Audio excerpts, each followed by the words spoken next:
Can we just talk about how wild the story of Joseph is for a second? Like, that man's life could have been a whole Netflix series. Betrayal, prison, redemption, plot twist after plot twist. His own brothers threw him in a pit, sold him out, and then lied to their dad and told him that he was... Can you imagine your own family doing that to you? And then years later, Joseph's sitting in a palace, second in command in Egypt, basically Pharaoh's right-hand man. And if this were a movie today, that's the part where the camera zooms in on Joseph, smirking, saying, plot twist, and what you meant for evil, God used for good. See, what blows my mind is this. God didn't fix the situation afterwards. He wrote it in from the beginning.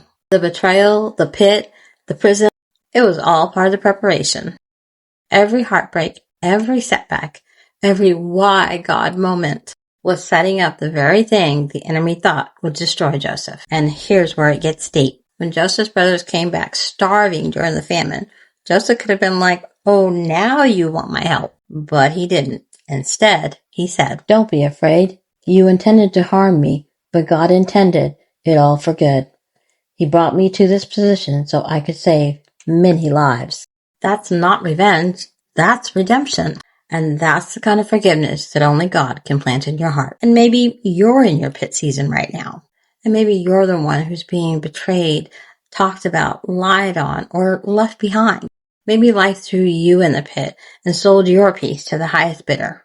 But hear me, the story doesn't end in the pit. God's already written the palace into your plan. The same God that turned Joseph's pain into purpose is turning yours too. Your pit becomes your platform, and your scars become someone else's survival guide. Your testimony becomes someone else's bread in their famine. So next time you're in the middle of what looks like chaos, remember, you might just be living through the setup for your comeback. And when it's your time, you won't have to get even. You'll get elevated.